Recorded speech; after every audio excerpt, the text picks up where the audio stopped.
We are back, and we are joined now by Guillaume Long, former Foreign Minister of Ecuador, Senior Research Fellow at the Center for Economic and Policy Research, author of his recent piece in Foreign Policy entitled How a Startup Utopia Became a Nightmare for Honduras. Guillaume, thanks so much for coming on the show today. No, thank you very much for having me on the show. It's a pleasure. Likewise. Before we talk about the specifics of your piece and just, how seriously dire these kind of like economic development zones are and the what it's creating in Honduras. Can we talk about the state of Honduran politics, starting with the coup in 2009, and how we got to this particular point? Sure. I mean, the 2009 Honduran coup was a pretty standard Latin American military style coup. I mean, I say this because a lot that, there have been more subtle coups since the 1960s and 70s, and a lot of coups have become sort of more juridical coups, sort of semi-impeachment processes that are sometimes look like coups. This is not the case. This is a classical military coup in which the Honduran president back then, Mel Zelaya, was sort of, whisked away in the middle of the night in his pajamas, actually, via a base with U.S. military presence, in fact, and taken out of the country and then replaced in what was, a violent process, which was followed by violent repression of protesters. It was an old-fashioned, violent military coup. I mean, then you had civilian leaders, so it was kind of whitewashed through this. But it was a coup recognized as such by the international community, certainly by the different regional bodies in Latin America. Even the Obama administration kind of called it a coup and then eventually enabled sort of a whitewashing of the coup, enabled the transition after 2009. So it was a brutal process, and it was followed by, 12 years of very authoritarian government. Several administrations, one in particular, the Juan Orlando Hernandez administration, was particularly brutal, authoritarian, and corrupt. And, Juan Orlando Hernandez, the latest president, is now sitting in a U.S. jail facing narco trafficking charges. So there was the U.S. woke up to the fact that this was both authoritarian and corrupt quite later on in the day, but eventually there was sort of an awakening and coming to terms with the fact that this was a problematic regime. And so the latest coup president, because there's a series of coup presidents, is now sitting in a U.S. jail. So very, very, very sad times for Honduras, and with a deep political consequences because of the authoritarianism, institutional consequences because of the corruption, and also social and economic consequences. This is the heyday of the rise of violence in Honduras. It's also a moment of great growth of poverty and inequality. And of course, and this is a special interest to the United States and concern even in US domestic politics, this is the time of a great wave of migration from Honduras and, generally speaking, the Northern Triangle, but in particular Honduras, to the United States, with a peak in 2021, just before the new government was sworn in. So, yeah, sad times for Honduras to 12 years after the 2009 coup. Yeah, it is. It is something that we in American politics mostly don't reckon with, the fact that coups or destabilization that we support in Latin America results in migration. I mean, like the influx of Venezuelan migrants amidst our crushing sanctions on that country is a big part of why we see some of these migrants coming over. But putting that aside for a second, that corruption that you talk about, that deep corruption after the coup in 2009, really resulted in what your piece centers around: the development of these basically economic development zones. We have versions of that here in the U.S., opportunity zones and tax breaks that go to corporations to invest in this. And we covered this under the Trump administration, how, it was very glad handy and also not necessarily providing the community investment that it purported to. That is like peanuts compared to the level of devastation that these zones created in Honduras through these corrupt leaders. talk a bit about these zones? They're called ZEDEs, I believe. I'm not sure if I'm pronouncing it right, but what are they? How did they come to be? And how do they fit into the current political situation in Honduras? Yeah, so these ZEDEs, which we usually use the sort of term in Spanish ZEDEs, It is. but they're basically, as you said, special economic zones, and you're right. There's a long history of this. Actually, going back, you can go way back. You can go back to how the Brits used to administer their empire with the East Asia Company. Mm, They're like not having direct state control, but having essentially corporations or boards of corporations, private entities running territories as if that territory was their own private state, right? So, there's been lots of examples. Some special economic zones have had varying degrees of success. If you look at the history of China, the famous one is Shenzhen there, which the Chinese were able to sort of create this kind of free trade zone on their coast, and through that to get some investment, and then to sort of use that as a launching pin for the rest of the modernization of their economy. So, there are some cases that are sometimes heralded as success stories to justify all the others. I think the success stories are few and far between, and the success stories are always accompanied by a strong state sort of looking at what's going on there, and then sort of either eventually taking control or replicating certain practices, but not the Honduras. This is not the case of Honduras, right? The Honduras case is one of the most extreme cases of privatization of space.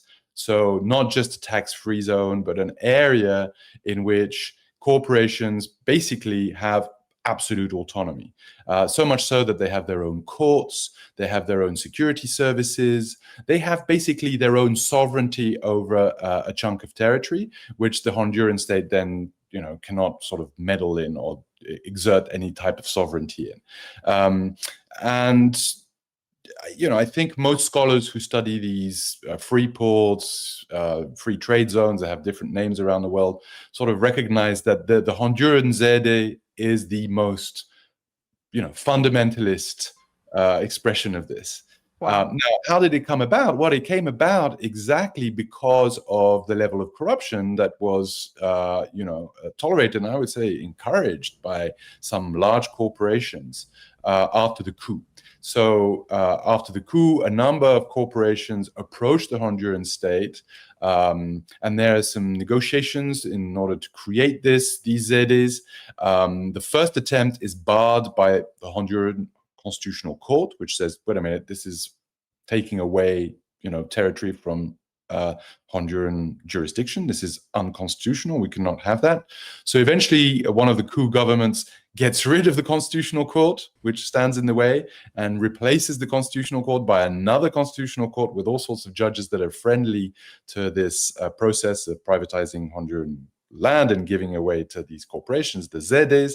So you can see here that these corporations have been accompanying the process all along, for over a period of 10 years, until finally they get these ZDs passed, and they get given this piece of land to sort of play with and create their own. The word charter city is often used.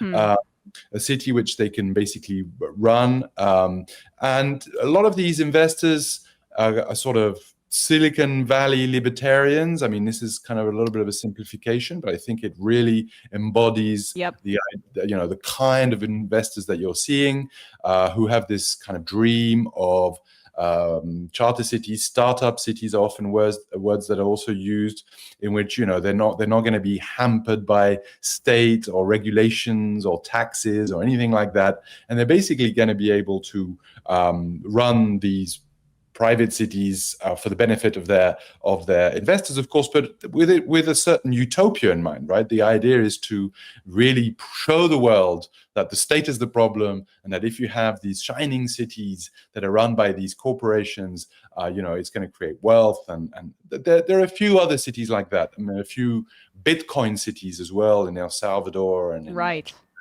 So it's part of that family, and it is. is what happened in Honduras. I mean, three such places, three such ZEDEs were created. The biggest one and the most powerful one by far, created on Honduras's largest Caribbean island, an island called Roatan, which is a very idyllic Caribbean island where there's lots of tourism, basically for scuba diving purposes. And the idea is to give a large chunk of this beautiful, pristine island to these investors so that they then can build this shining modern city to do all sorts of economic activities, including some stuff which usually is heavily regulated, including in the United States. You know, in the field of genetics, in the field of bioscience, where there's quite a lot of regulation. So there's some suspicion there as well that, you know, this is a way of doing things without much ethics involved and without much. That's so creepy. I mean, it really is this libertarian, vision that you describe. And one that, unfortunately we are seeing in El Salvador, but this is just carving up Honduras to give to like US investors and capitalists, regardless of the displacement that it creates, or regardless of like the scarcity of resources that it engenders when you just decide to give away parts of your country to rich guys so they can do their little weird experiments. And there's really, based on your piece, not shockingly, I guess, when you realize who's writing these laws and stuff, but there's very few mechanisms for recourse, for challenging them in any meaningful way. Can you talk a little bit about that impact?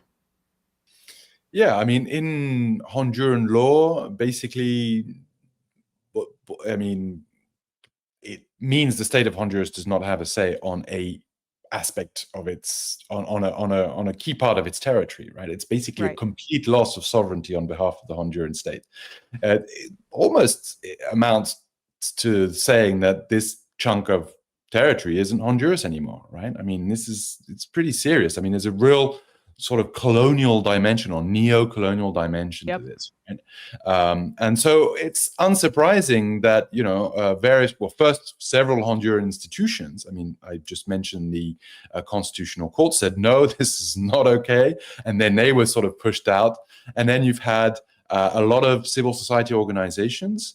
There was various civil society organizations, in fact, came together, including indigenous movement. I mean, that the region where the largest Z is being constructed is in the Caribbean, so mostly sort of Afro-Caribbean organizations as well getting involved to protest this.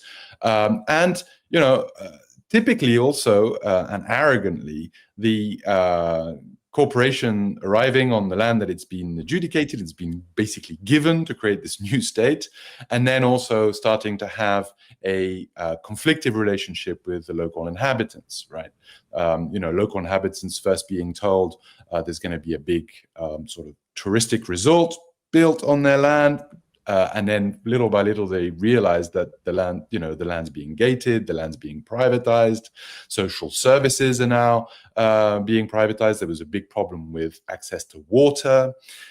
So starting very soon, you see the ZEDs starting to have real, tangible impacts on local inhabitants, and local inhabitants fighting back, protesting, and this coming to, I mean, basically people saying, no, we don't want to be, we're Hondurans, don't want to be part of this crazy right or dystopian process. Yeah, utopian for the capitalists there, but like I mean, the what's also interesting to me too is that the current president, the first female president ever of Honduras, Castro, is ran in opposition to these, so it's become quite politically salient within Honduras, and has, as a kind of a center leftist, vowed to take them on. And it seems as though there is like an international kind of court system, the ICSID that you write about, I believe, where there's arbitration and potential for some sort of recourse. And even the United States, like Elizabeth Warren, has spoken out in opposition to these kinds of zones and zetas in this instance. What is the status of Honduras's efforts under this new president, fairly new president, to push back against this? So you're absolutely right. I mean, the current president, who's sworn in 2022, the first female president of Honduras on a broadly sort of left of center platform,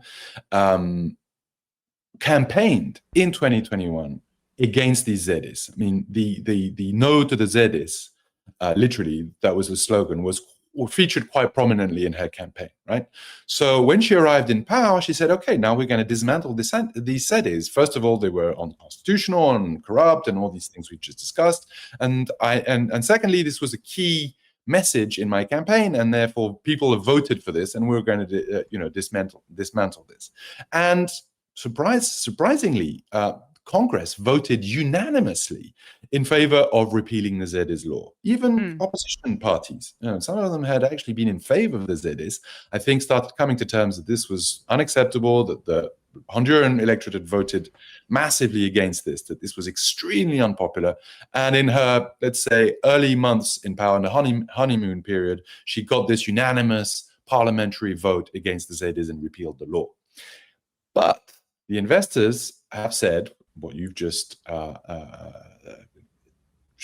presented, and they've said, but we are going to take you to court now to this thing called ICSID, which is an international investment state dispute settlement mechanisms, of which there are many in the world. This is quite techy, but I think it's good for your audience to understand, very broadly speaking, what it means.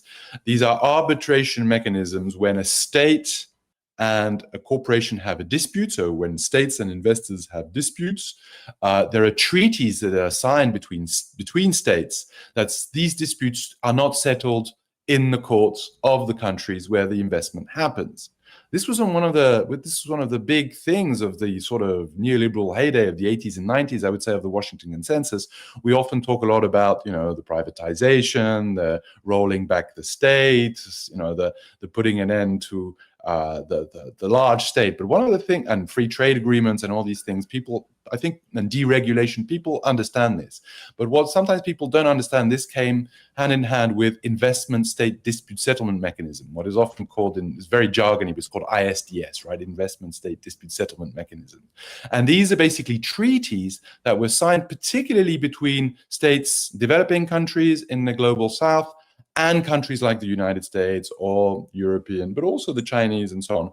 And the idea was, you will get US investment, but first you sign this treaty here so that if there is a problem, then we don't go to your courts in Honduras or we don't go to your courts in Guatemala. We'll go to an arbitration court. And these arbitration courts, of course, are in Paris and London and Washington. This one in particular, ICSID, is attached to the World Bank, and it is therefore in Washington, D.C. Now, these arbitration mechanisms are terrible, because first of all, the state cannot win, and the state cannot take the investor to court. It's always the investor that takes the state to court. I mean, if the state wins, if you like, it's because it hasn't lost. But, in 35% of the cases that are taken to arbitration, the state doesn't actually lose. But in 65% of the cases, the investor wins, and the investor often wins very big. So in this case, against Honduras, the investors claiming, Honduras is in breach of its investment treaties because, we signed these treaties, the United States signed these treaties. So there are several of them, but they're appealing to one that is in CAFTA, the Central American Free Trade Agreement. And by closing down the CEDs and by, repealing the CEDs law, Honduras is in breach of that. Therefore, Honduras has to pay the company in Roatan, the ZD, a 10.7 billion in compensation. Now, 10.7 billion in compensation is a third of Honduran GDP. Honduran GDP is around 29 billion. It's also 2/3 of Honduras' state budget, right? So these are huge amounts, which would clearly make Honduras bankrupt. based on these treaties that have been signed. Now, we'll have to see how the arbitration case goes, how it goes. It's quite likely that the judges think, no, this is outrageous. Well, let me ask this then, because I mean, how can they make that determination based on the fact that I mean, like, I guess a letter, if looking at the contract, right? The technically they do maybe owe this corporation money, but it was written under corrupt pretenses. Literally, these presidents who wrote these laws, like one of them sitting in a jail right now. So why does that not play into the contractual dispute in an arbitration? Yeah, the problem is that these arbitration courts, tribunals, this one you mentioned, ICSID, which is attached to the World Bank, are not really run by judges, right? It's not people, they're not lawyers, or rather they are lawyers, but they're corporate lawyers. Right. So they're kind of private courts, and, with a strong culture of benefiting investment, because investment is the deity of these arbitration courts, right? So investors are the good guys, the states are the evil predators who are trying to put nationalize investment and all. So there's a strong cultural prejudice there, which is why it's rare that a state wins. They never win economically. Sometimes they do not lose, as I've just explained, but it usually goes it usually favors investors. So this is the great fear. Now, that's one of the problems. The other scandalous problem, I think, is that a lot of these court cases or arbitration cases are based on the loss of future profits. So actually, if you go to the Zede itself on the island of Roatan, there's nothing. I mean, yeah, the company that's running the Zede has built 3-4 buildings there. They've started building, but it's mostly gated area which is yet to be developed. So what they're taking Honduras to court for almost $11 billion is loss of future profits. Future profits, right? Yeah, it's incredible. It's incredible. Yeah. So I think this is a particular egregious case of ISDS. ISDS is resisted, by the way, all over the world right now. Europeans are departing the Energy Charter Treaty en masse. Why? Because the Energy Charter Treaty, which has these arbitration mechanisms, is basically preventing European states from doing the energy transition, from moving away from fossil fuel. Why? Because same problem, right? Loss of future profits. Yeah. Well, you close down a coal mine for environmental purposes, and then the coal investors take you to court because there's an investment treaty here, right? So a lot of European countries saying, "Oh, this is taking this a bit far," where they're moving away from the Energy Charter Treaty. You had both the Trump and the Biden administration in the United States also saying some of these arbitration courts are too strong. So you're seeing the advanced economies moving away, but of course, as usual, they're applying this kind of do as I say, not what as I do policies and double standards. And so you're still seeing a number of kind of wealthy countries kind of bullying developing countries, saying, if you want investment from my country, from my capitalists in your country, then you have to sign these right. arbitration clause here. So going back to what you were saying about this is where the debate is at in Washington. Some people are saying, wait a minute, we're saying we don't want this anymore because it's preventing the energy transition, it's preventing the fight against climate change, but then we're imposing this on countries such as Honduras, which is where the battle's at right now. Exactly. And just to give people a sense, like this actually is a market shift in thinking in Washington. Thankfully, the TPP failed, but it had similar tribunal framework for corporations that would be able to supersede the sovereignty of other countries if losses were to be incurred by that corporation. I mean, that was one of the more controversial Trans-Pacific Partnership elements as well, that why Obama got a ton of criticism for it, as he should have, right? And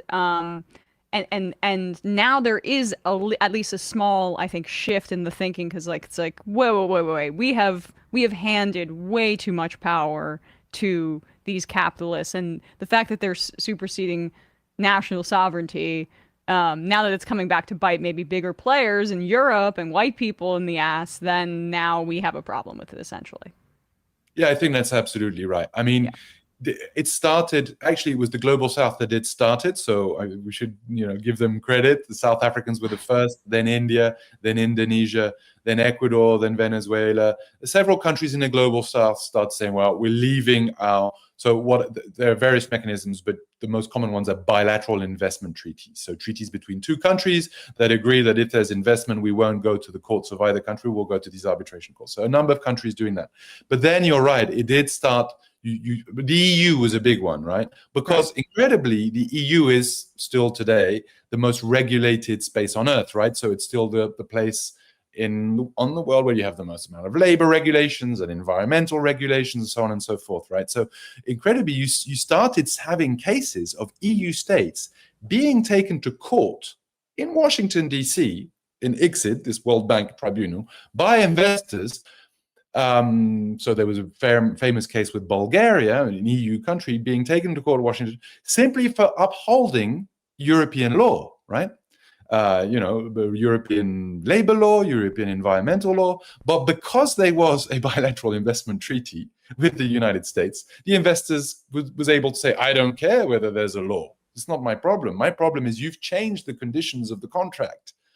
And that is unacceptable. So that created a backlash in the EU. One of the previous EU presidents of the Commission, Juncker, started saying, "Well, this is not right. This is going against the EU."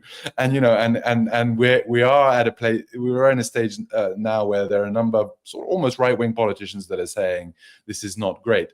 But it's easier for them to, it's often the case that they defend that for their own countries, so for EU countries, but you still see a number of EU presidents, prime ministers, foreign ministers visiting African states. And I just wrote another piece on this, actually, saying, okay, we're leaving the Energy Charter Treaty because we can't tackle climate change by being members, but you should definitely sign the Energy Charter Treaty, because otherwise our investors are not going to be protected and you're not going to get investment. So you do get these huge double standards in ISDS still, with a lot of countries from the global south sort of signing ISDS treaties because they're so desperate for foreign investment, basically.